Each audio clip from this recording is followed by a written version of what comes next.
Okay, in this video we'll have a look at what is transfer function of a circuit and how do we use transfer function to know the frequency response of that particular circuit.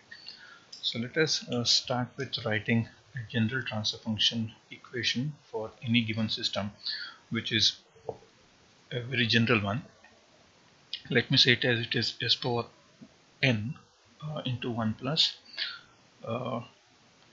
s into tau z1, and it is 1 plus s into tau z2. This continues like this, and then I will have s power m as equal to 1 plus s into tau p1, and it is 1 plus s into tau p2. I can write it this way. So where this uh, s power n and these terms indicate the location of zeros of the transfer function, and the terms that are there in the denominator will indicate the location of poles. Suppose if you see where are the zeros present over here and where are the poles, we can certainly locate the position of zeros and poles on the S plane. Suppose if I take this as my S plane, so this is S plane having the imaginary term which is J, and then if I consider this as the real term, of course we know that we're going to replace S by J omega for finding the frequency response of any transfer function. Of course, if you replace S by J omega, so we will end up with so many poles and zeros. So what is the location of poles and zeros? Okay, how do we find out that is? Suppose if I take up a particular example, that is assume it as of course we can write this transfer function in two different ways. So one is this form where I'm writing it as s power n 1 plus, of course you can still consider there is a constant term k, and of course this k is nothing to do with the poles and zero positions, so it is just a constant value. So this type of representation of the transfer function is known as time constant representation, because this tau corresponds to the time constant, which will be usually the product of the resistor and capacitance of that particular network to which you are considering. The other way of representation of this particular transfer function is, again I can write it as T of s is equal to some k dash s power n. You can write it as s plus p1, this is s plus p2, so and so, and then you can write it as s power m. Sorry, this can't be p, because here this is zeros. Let me write it as z1, z2, and now since the denominator is the location of poles, you can write it as s plus p1, s plus p2, so on. So this is how you can represent the same transfer function in the form of poles and zeros. So this is poles and zeros form representation of a transfer function. This is a representation of a transfer function in time constant forms of poles and zeros. So suppose if you take up an example, so let me just take an example of T of s is equal to s into maybe 10s into, okay, s plus 2, s plus 3, and then you can write it as s minus 4 and s plus 6. So the indication of this says that there are actually, because since this is the indication of zeros in the numerator, I have a 0, I have second 0, I have 3 zeros. So naturally I have 3 zeros. So the location of through those 3 zeros are at origin. This is at origin, this is at minus 2, this is at minus 3. I can able to certainly locate the position of zeros on the S plane. This is how I represent a 0. So this is a 0 at the origin, and there is one more 0 at minus 2, and there is one more 0 at minus 3. So this is the location of zeros as per this transfer function. So 1 0 is at origin, second 0 is at -2, third 0 is at -3. And similarly, if you can see here, where are the poles? So there are actually two poles. So I will write it as two poles are at 4. This is the pole which is at 4, and there is one more pole at -6. So this is how you are representing poles. So poles are represented by a cross, whereas zeros are represented by a circle. So this indicates that I'm just taking an example. This is not the representation of any system. So what does this indicate is, so I'm representing the poles and zeros on the S plane, indicating where the poles and zeros on the S plane. So let me take up one more example where T of S is equal to some 2 into S plus 1. You can write it as S square, S plus 4, S plus 3. So if you can see here, suppose if I represent, so there is a 0 at -1. There are repeating poles at the origin. So you have to write one more 1. So it is actually repeating poles, and there is one more pole at -4, and there is one more pole at -3. This is the location of poles and zeros on the S plane. If you want to do it for one more term, if you write it as 10 into S plus 2 plus or minus J3, and this is S minus 2 plus or minus J4. If you want to locate them, so there is a pole at there is a pole at the origin, there is a pole at, the location of pole is at +2 plus or minus of J4. So you have this as this is +2, this, if you assume this as plus J4, and if this is minus J4, the intersection of those two will be here. So this is actually +2 plus J4. This is what? +2 minus J4. There are 3 poles now. One is at the origin, and 2 more which are now complex conjugate. They are located here. How about this 0? 0 is at real value is -2. The imaginary values are at plus J minus 3, plus J3 and minus J3. So this is actually J3, this is minus J3. So what is the location of this? Location of this is -2 plus J3. This is -2 minus J3. So now you can see I have, this is my one pole, second pole, third pole. I have a 0 here, I have a 0 here. So there are 2 zeros and 3 poles. There are 2 zeros and 3 poles. This is how we represent the poles and zeros on the S plane. Similarly, if I want to know the location of poles and zeros on the frequency response, let me take up an example. So whenever you actually plot the frequency response, so you try to put it in this time constant form. So let me just put it as TFS is equal to 10 into 1 plus S. You can write it as 1 plus 0.2 S, and then suppose you say it as S. So this is if you want to find the frequency response of this term. If you want to find the frequency response of this term, so as you can see now, you have a 0 at, what is the tau value? So tau value is 1, so let me say it as tau z1. So what is tau z2? Tau z2 is 0.2, sorry, it's not tau z, it is p1. It is tau p1 because this is a pole component, because whatever that is there in the denominator are poles. So it is tau p1. Let me say it as tau p1, and I have a pole at the origin. So we have 2 poles and a 0. 2 poles are at, one is at the origin, other is at a time constant of 0.2. If at all, if you want to know what is the frequency of this, then we know that frequency is always equal to 1 over tau p. So whatever this we are writing, so this is not exactly the frequency, we call it as the angular frequency. It is the angular frequency.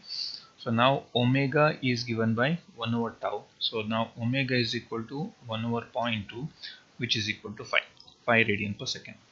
So now if you want to plot the frequency response of this particular term, so let me just rewrite it here.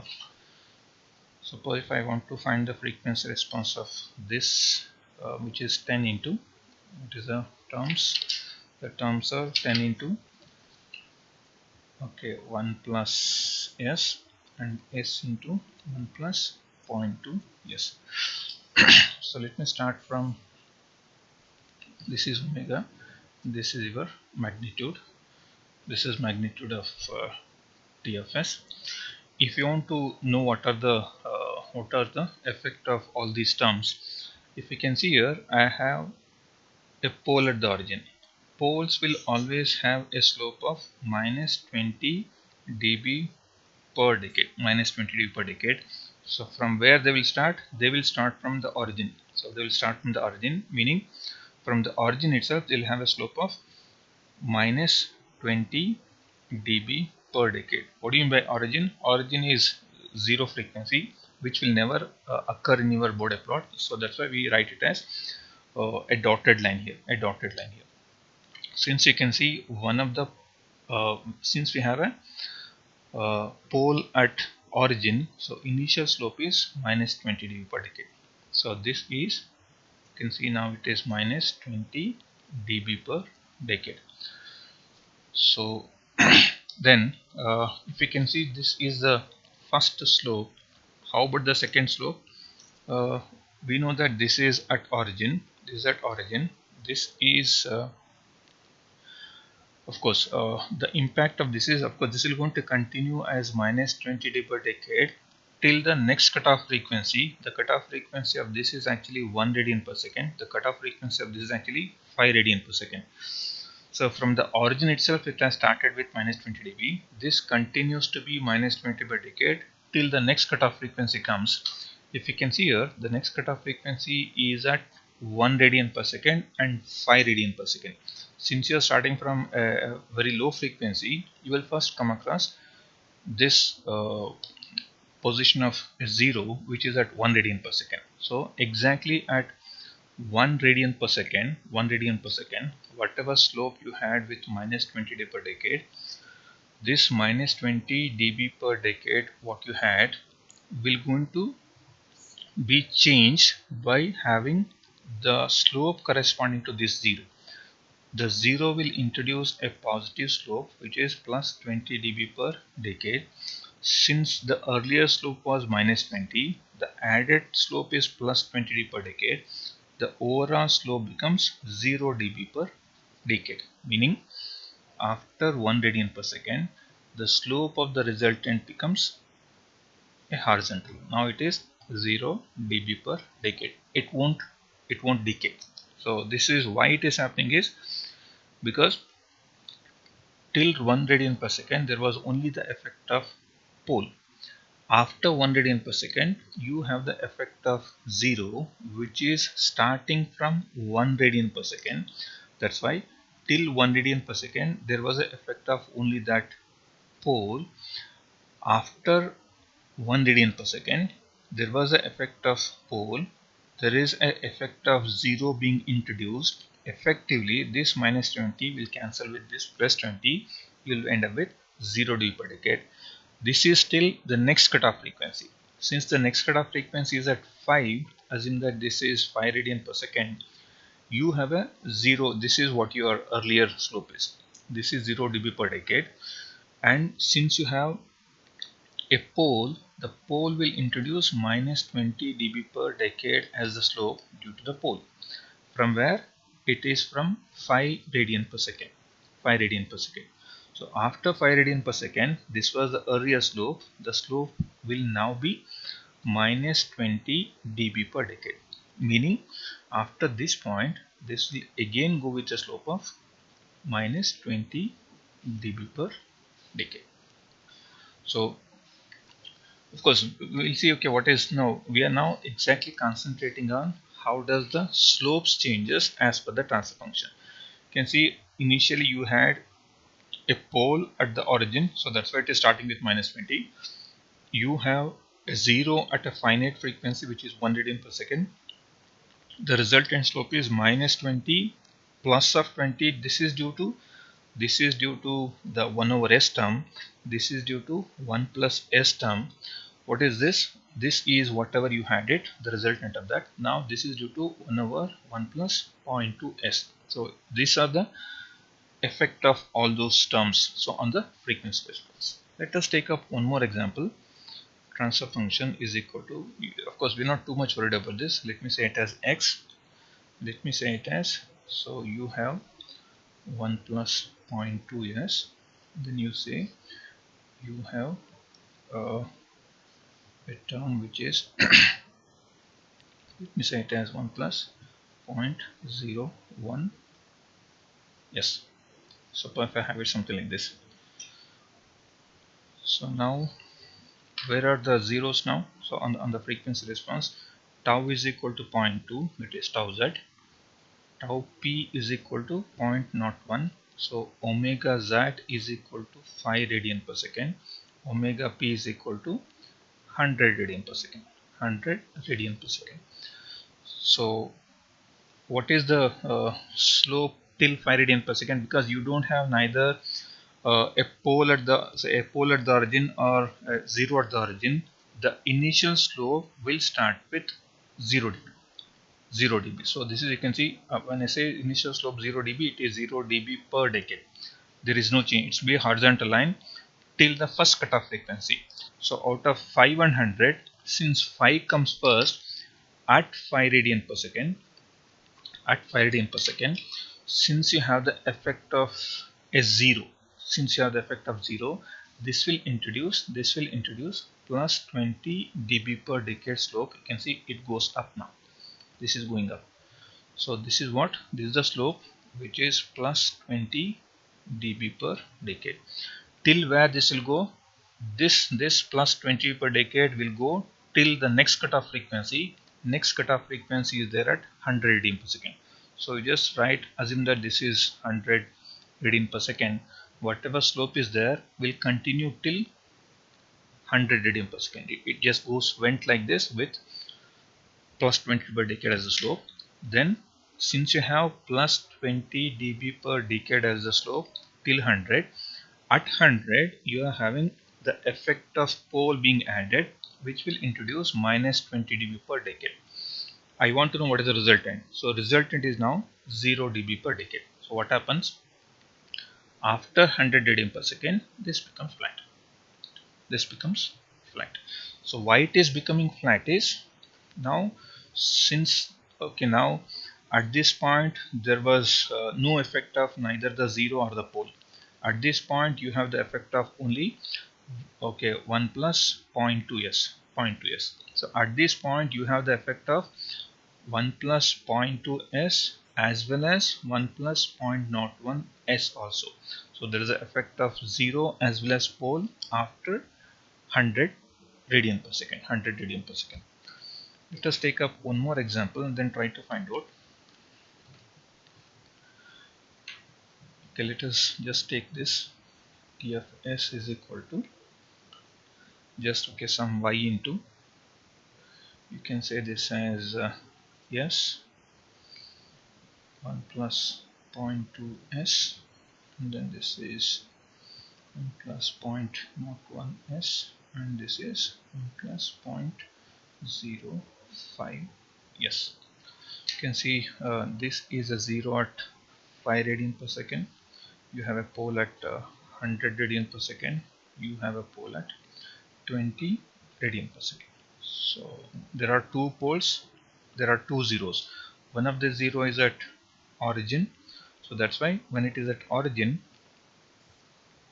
it will start from a dotted line, because I don't know exactly what the frequency, but it is plus 20 dB per decade.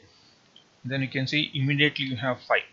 So at 5 radian per second, the slope further increases to 40 dB per decade, because there was plus 20 already there available due to 1 over, I'm just talking about dB per decade.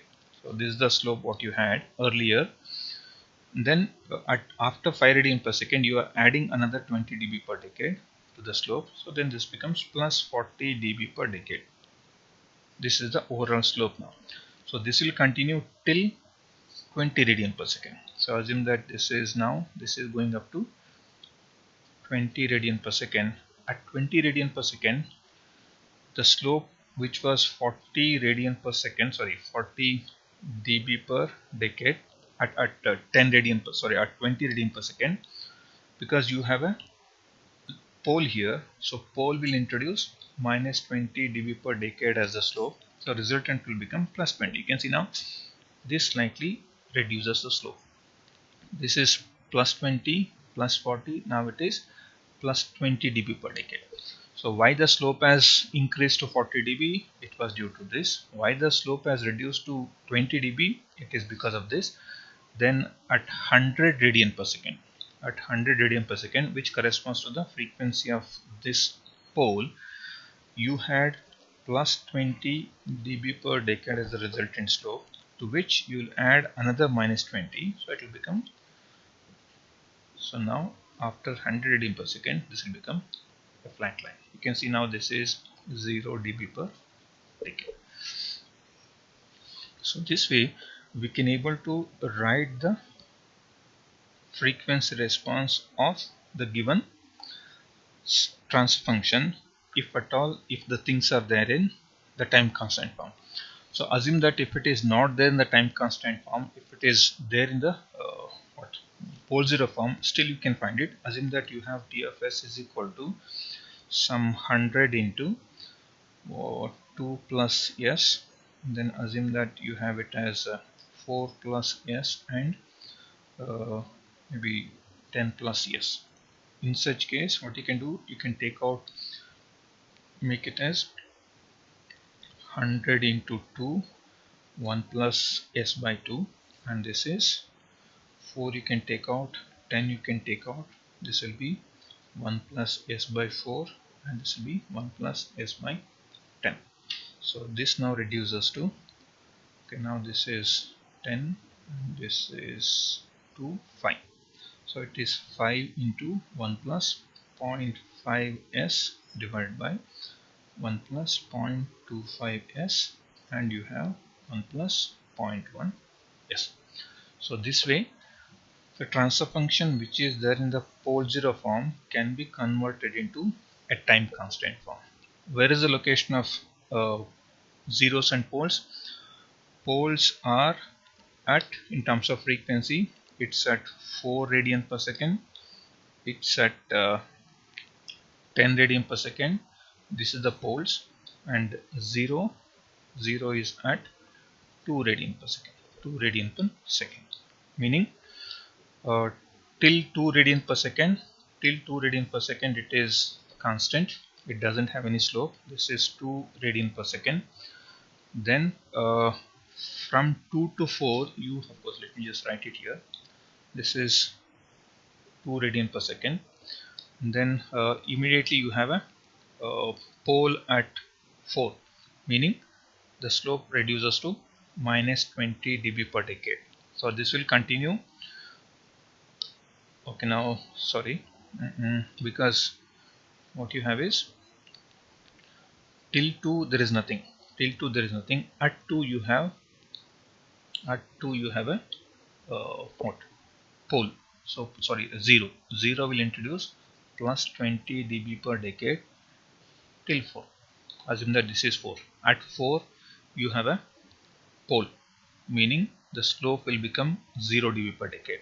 Then at 10 you have one more pole, the slope will become minus 20. This is minus 20. So at this point it is due to this term 100. This point is due to this 0, and the slope here has been reduced to 0 dB per decade because you had a plus 20. To that plus 20 you added minus 20 due to this pole, so resultant has become 0 dB per decade. Then afterwards, once you have 0 dB per decade, at 10 radian per second you have a pole. So this will make it minus 20 dB per decade as the resultant slope. So it is 0 dB per decade plus 20 per decade, then it again 0, then it is minus 20 dB per decade. This is how it goes. So let us introduce these concepts into the circuit and then try to understand, okay, how does the frequency response of different amplifiers going to look like.